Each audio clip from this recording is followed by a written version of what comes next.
My name is David M. Perkins.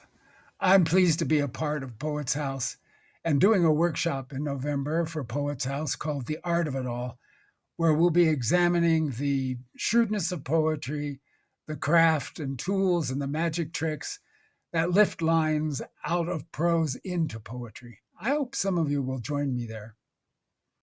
For my reading today, I'll be sharing two poems. The first is Mozart and Salieri by John Heath-Stubbs. He was a mid 20th century British poet who really should be more well known.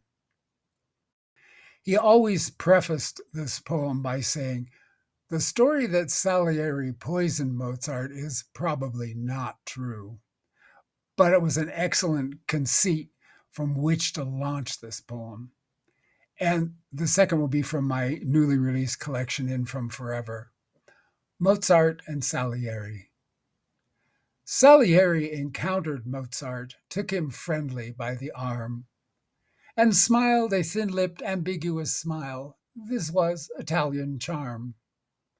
Mozart observed the smile of Salieri, but was not enough observant, for the angel of death had called already in the guise of an upper servant.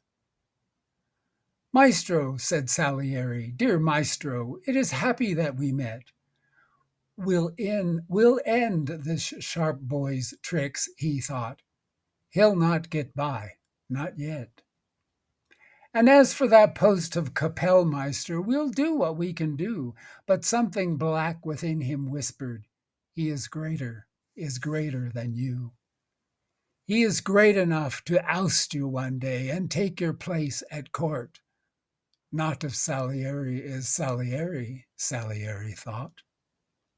"It is happy that we met," said Salieri. "I wish I could ask you to dine, but I have, alas, a pressing engagement. You will stay for a glass of wine?" No one carried Mozart to nobody's grave, and the skies were glazed and dim with a spatter of out-of-season rain or the tears of the seraphim. Then two stern angels stood by that grave, saying, "Infidel, Freemason, we are taking your soul where it will to be judged at the throne of ultimate reason." But the queen of the night in coloratura horrors trilled at the sun, for she looked at the soul of Wolfgang Amadeus, and she knew she had not won. They lifted that soul where the great musicians in contrapuntal fires, through unlimited heavens of order and energy, augment the supernal choirs. And the spirit of Johann Sebastian, harrowed with abstract darts of love, escorted the terrible child Mozart through courteous mansions above.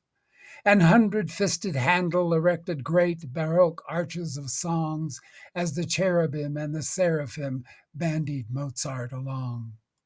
But Mozart looked back in compassion below the vault of the stars, where the body of Beethoven battered its soul against the prison bars.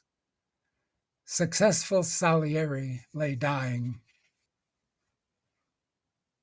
but now his reason was gone. In a chamber well fitted with Louis XVI furniture, but dying alone. Then two small devils, like surpliced choir boys, like salamanders in black and red, extracted themselves from the fluttering firelight and stood beside the bed. And they sang to him then, in two-part harmony, with their little unicoid voices, "You have a pressing engagement, Salieri, in the place of no more choices." So they hauled down his soul and put it away in a little cushioned cell with stereophonic gramophones built into the walls, and he knew that this must be hell.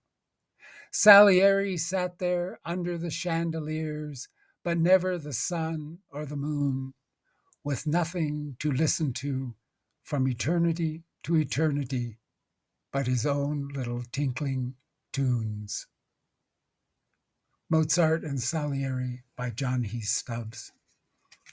The second poem is from my new collection, In From Forever. which was just released a few weeks ago. It's titled Making Faces, and it comes from a place we might all be familiar with. The first fake face I learned how to make was created to fool my father, made to stop anger, distaste, regret, and sorrow. Over the years, it served. The occasional chink that allowed myself to expose itself might leak, but I would plaster over the revealing breaches with a quick quip, became skilled at excuses and reasonable explanations. Then my mother's turn, with her dreams, called for another countenance carved to expectations other than my own, establishing harmony in the home. Further family, who were not so finicky, mercifully, let me wear my disguises more lightly, allowed a bit more of me to breathe. They hadn't as much esteem invested in perfection. Then friends arrived, and new fashioning to fit each needed to be invented. Even as it went past my pretending, careful became more of the equation. And then my loves arrived, each seeming to need novel creations, because what I was could not be a someone to love, because as we all know, life is a masquerade.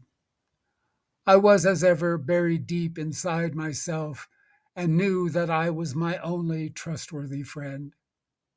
The making of masks was what I first learned to do. Here, I have one for you. And so, I'll take this face away, but I hope I might see and hear some of you in the forthcoming workshop. Thank you to Poets House for inviting me, and many thanks to you for your kind eyes and ears. Be well.